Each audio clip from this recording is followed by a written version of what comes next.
شخص کہتا ہے میرا باپ بڑا گنہگار تھا، میں نے غسل و کفن دے کے اسے دفن کیا، رات کو خواب میں اپنے باپ کو دیکھا، تعجب تب ہوا جب میں نے اپنے باپ کو جنت میں دیکھا۔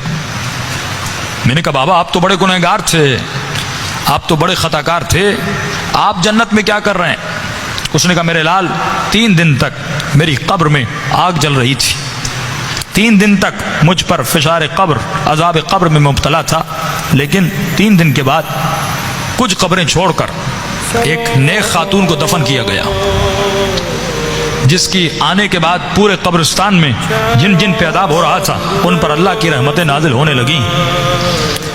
فرمایا نور برس رہا تھا۔ کہا بابا یہ کیسا نور تھا؟ کہا جیسے اس کو دفن کیا، پہلی رات بھی، دوسری رات بھی، تیسری رات بھی اس کی قبر میں حسین ابن علی آتے تھے۔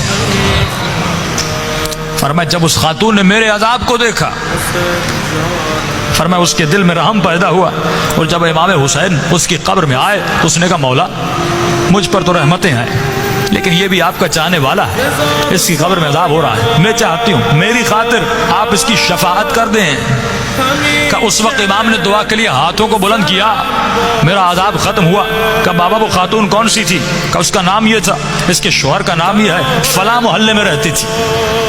یہ نیند سے اٹھا، اس محلے میں گیا، اس شخص کا نام پوچھا، کہ فلاں خاتون آپ کی زوجہ تھی؟ کہ ہاں۔ کہ اس کا کون سا ایسا عمل تھا؟ کیا وہ بہت زیادہ نمازی تھی؟